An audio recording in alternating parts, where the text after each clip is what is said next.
Okay, another day, another adventure. Got these all ready to dye. I guess it's been a little while since I've done videos, so the last time I did this I used a regular dauber, one way of doing it.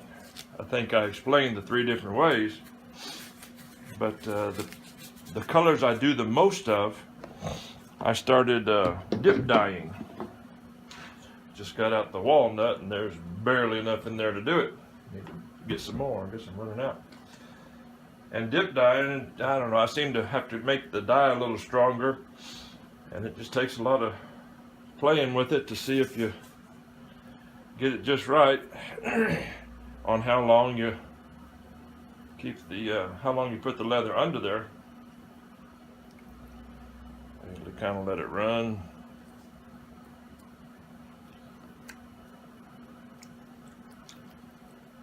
And she's pretty sopping wet, if you're curious. And then it gets, I always do this at the very end because it gets really fumy in here. Don't know if that's a word or not, don't really care.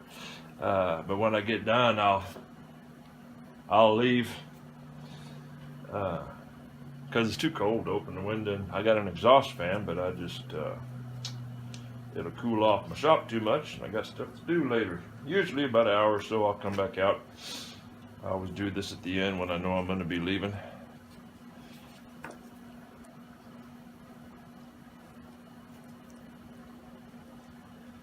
And I'll set it over on some racks I have, and then once it's not real pungent, the fumes, I'll put it in my easy bake oven. I'll show that to you sometime. If you've watched the other videos, you've seen it.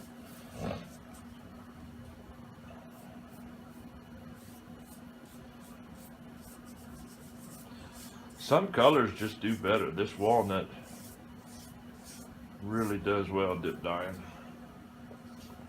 And you can watch that and it will change colors just briefly. I think you can see that. I'll take these off. I got a bunch more things to dye.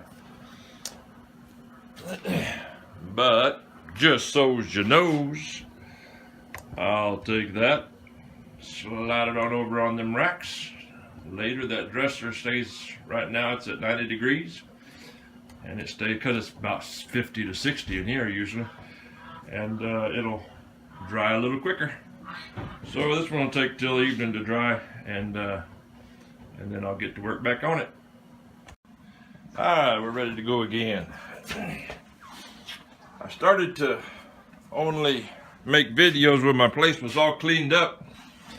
And maybe that's why it's been so many months since I made one, because I clean it and it's just part of the deal there. Drill press, one of the handiest things I have.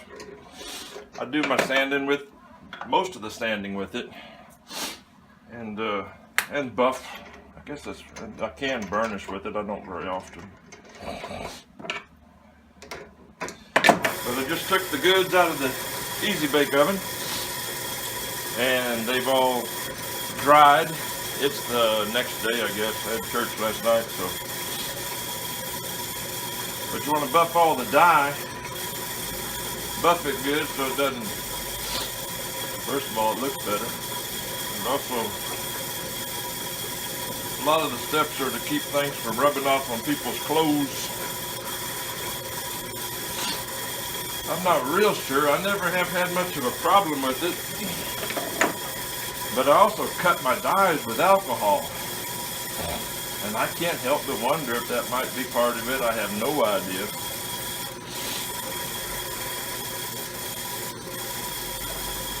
But I haven't really had a problem. The only one that really even comes close is black.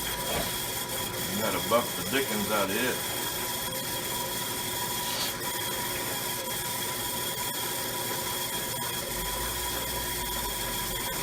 And now it's gonna be ready to go over and burnish and get ready to glue and sew. Do some burnishing here in a little bit, but I'm gonna use my Dremel because it's easier to video when I'm doing it. But there's a couple things I use. This can go in the drill chuck. It's kind of a costly little thing, but it's a cocoa cocoa bowl wood, something like that. Mounts in the drill press, and the wood gets really hot, helps to burnish. And I just acquired this thing over here at an estate sale. If I can adjust. It's another type of burnisher. We're still making friends. I'm gonna figure out a way to change this out to be able to either have buffers on it or to mount that other wooden burnisher. And then I don't really care for that type of sanding. I may figure out how to put a buffing wheel on there. I ain't really made up my mind, but something to tinker with anyways. So as a finish, we're going to head over to Command Central. Well, back at Command Central. Well, that's out. Couple things we're going to see take place. Just double checking. Nothing worse than putting that thing on there and finding out that it ain't right. And we burnished it once, but we're going to hit it again. I'm just almost out of water, and I think I can see there. Burn it. It's just water. You can use any kind of stuff. I swear, if I've experimented with one thing more than any, it's different things to put on the to make it burnish better. I think overall it's just having moisture and making sure that you pay attention to what you're doing, care about it a little bit. Caring about it's probably the biggest thing.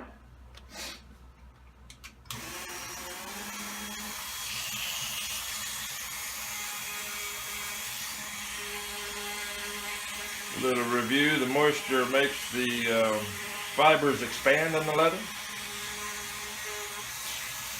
and then the friction, heat and friction, make the fibers bond.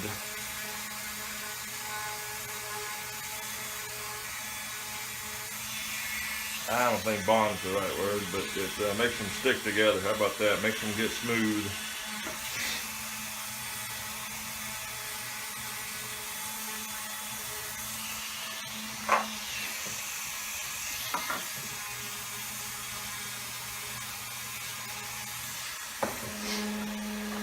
That was Dove soap. This other thing is just a real light coat. It's been so long since I made it. It's 50% beeswax and 50% paraffin wax, regular wax. And it's the last thing I do before I seal something. Of course, here I can't do that later because it's going to be sewed on the leather. Also smells very good.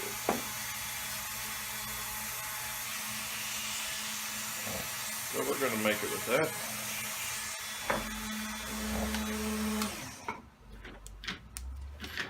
Alrighty. We need to make that go in there. And in all honesty, I probably punched too small a hole. I could have gone a size bigger, but I think it's just best if I'm just reaming that out from this side, and it basically, I don't think it's making the hole. It squashes it outward, and that way you can fit this in there, and it'll be super snug fit. This one probably could have been a size bigger when I banged the hole out, and I just put it on. I'm going to bang that in. I just got that thing there. I can bang on it and get those teeth to set in. It's a T-nut if you never knowed, and it's burying into that leather. That way, when I screw into it, it'll be able to keep its place. That'll bow in a little bit. You'll see all that. So that's done. That's done. It is a cold, cold day at Bam Bam Industries. Winter has set in. My day job is a window cleaner. 10 degrees, no fun to clean windows. 10 degrees, no fun to clean windows. So I don't. When I keep from it, sometimes I ain't got no choice.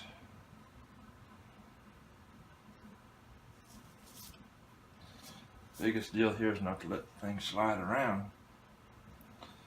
Because there are a lot of ways people do it. Some people do it with their paper pattern. I like to I'm just letting that edge traipse underneath the edge of it a little bit. So I'm getting a line. I assume you can see that.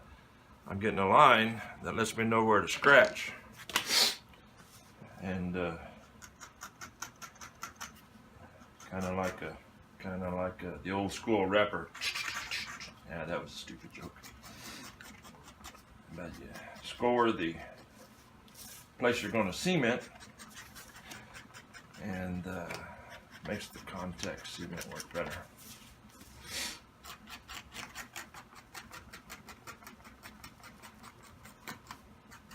And the last thing you want to do is score what's going to be visible. That's what that line's for, and it's got to be just right. Otherwise, it's no bueno if you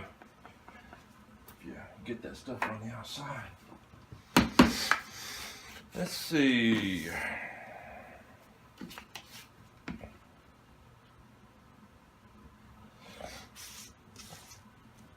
Contact cement. A little too much contact cement. Wants to run on me. And you just do that without. I got too much right there. Well, you get to see the good, the bad, and the ugly there. This, if you get it on the outside, I think the world's end. You can remove it. I'm not going to get some on purpose to show you, but if I have any, I'll show you. Rub it with your finger, an eraser. Of course, I know I can skirt that line just a little bit. I don't usually do it this way. I usually brush it.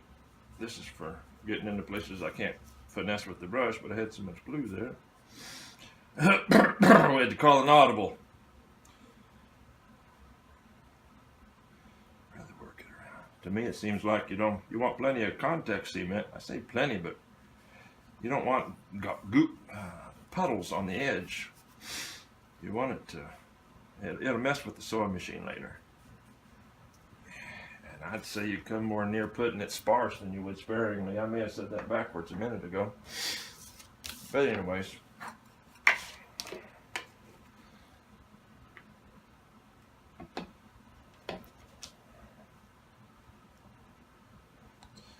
Having just the right cement right here is what's handy.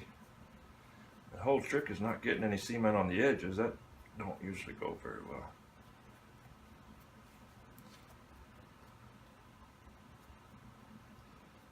I got a little much on there. Must be.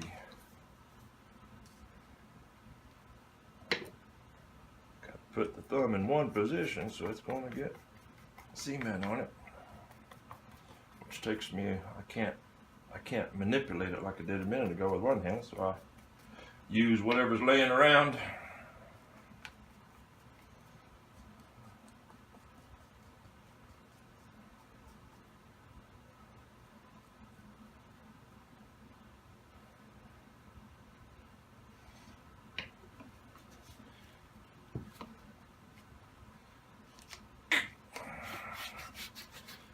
Oh, it takes a little while for the cement to dry. That's the downfall of contact cement. I usually just set it on my rack, work on other stuff until I get to a stopping point, come back and work on this.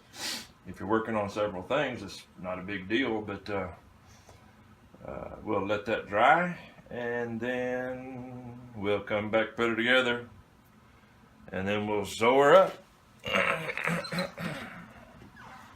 I'll be back. Okay, I'm back. Other things in the way here. We'll get her straightened out. No, Fred, no.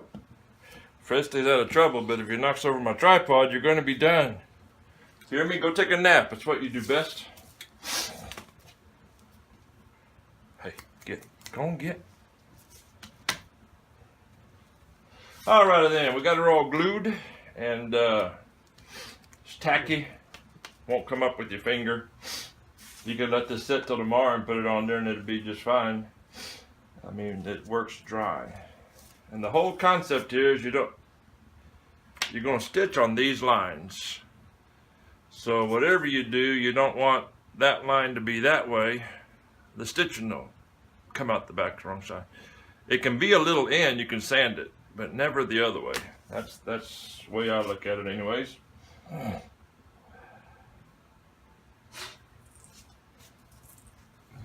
That's right, Fred. Take a nap. Take a nap. And you don't want your glue to show, and you want to cover them lines. And the placement is by the pattern. And of course, the pattern's drawn out to have everything right, clip right, belt running in the right place. A couple different things out here. Thought I had a better dealie. Oh well. Hammer. Now that's on there and all, and I'm happy with it. It's going to sew up just fine, and kind of get it to bond, I should say, and get it to be stronger. And I thought I had made up a gizmo the other day, because this is where my that just don't work for me. I guess that will. Go ahead and get that edge now. I know I made up a thing the other day and it ain't here.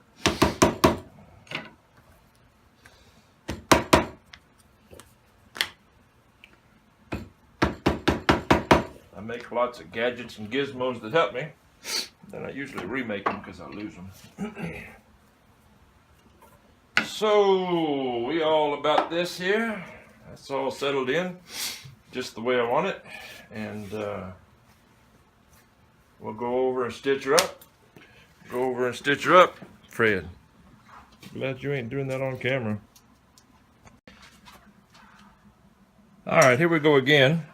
Back up, Fred. I got the camera all in there where I usually put my feet, but you can see the sewing area real good. And I just turned it on, make sure everything's straight, and I already know my bobbin's good.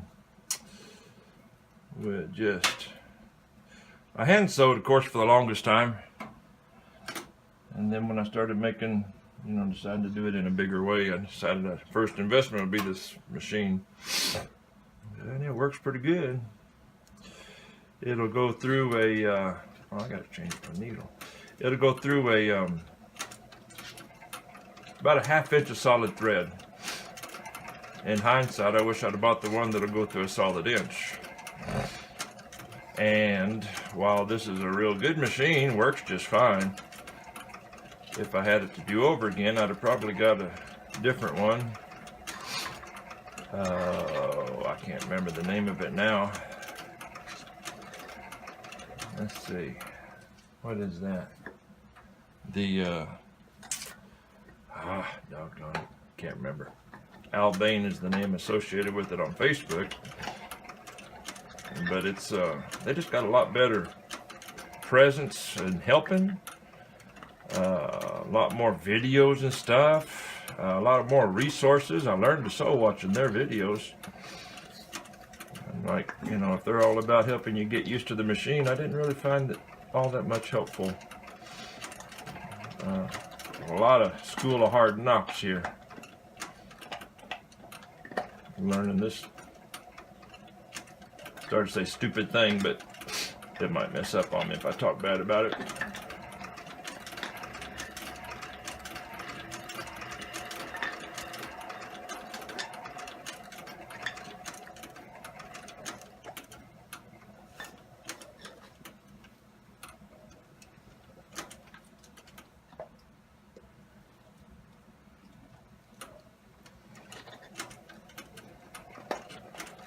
I have to change my needle. I haven't in a while. And I've got a belt to sew, and the last thing you want on is to throw a stitch on a belt. That's a lot of heartache, a lot of work ahead of you could do. Have to pull all the stitches. Well, there's other ways around it, but better off just to make sure you keep a fresh needle in there.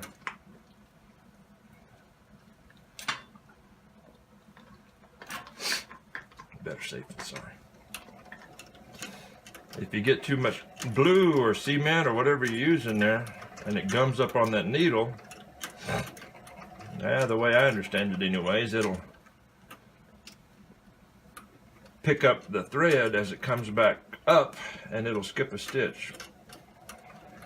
And this machine is absolutely wonderful, like every machine, except when it doesn't do what it's supposed to.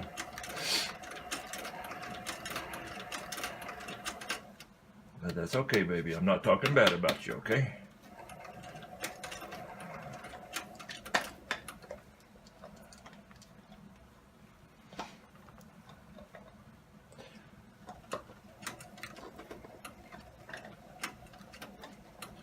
Almost forgot where I was.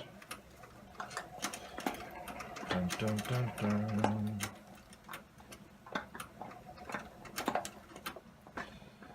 Finish it up.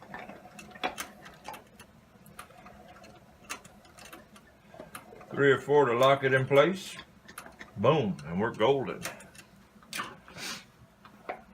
Now I also have a bunch of other stuff to sew, but since we're in a rhythm here, I'll see if I can't do that where you can see. I'll come off it. I think I'll go ahead and do some more work on this one. For your benefit, make sure you get what you paid for. You ain't paid nothing, so don't expect too much. Like I just realized I probably did that off camera.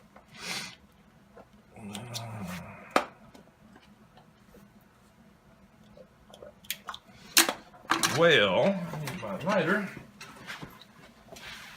I used it to light my furnace earlier. Propane heater, whatever you want to call it. Kind of cold in here this morning. Burn them threads down.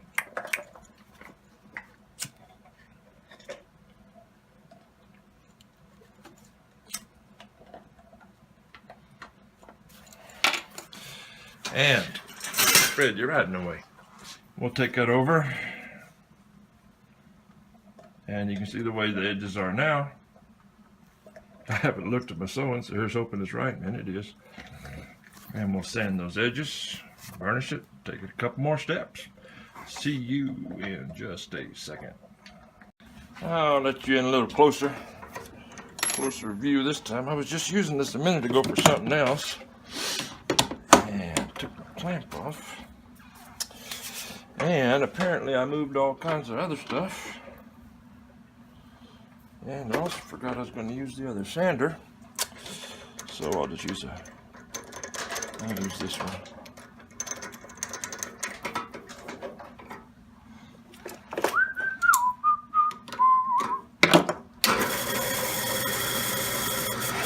And we're just going to take it down smooth. Anytime I do this, I look to see if there's any stitches that are close for messing up sometime. You get them a little closer than that, and then you'll know to be, well, to either start over or be careful how you sand it. It's heartbreaking to get in there and find out you sanded all the way into the thread.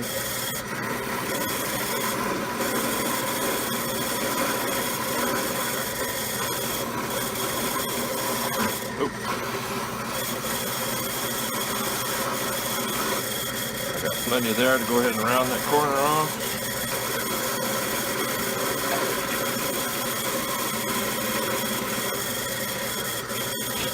Now we're looking to make sure we're flat. That one ain't quite getting into that arch. Curve. So I'm going to get a smaller one. And that's the one I usually use. The other one had a little rougher grit to take it down level. This one's a little finer. and it'll get into that area right there.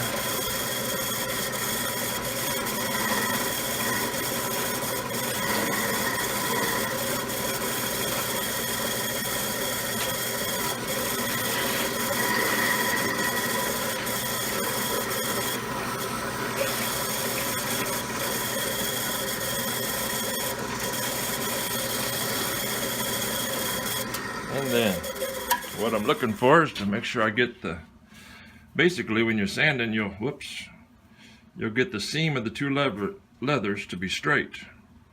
And that's the first hint that you have it flat and that you're accomplishing what you want. Let me get back on camera. And flat and straight.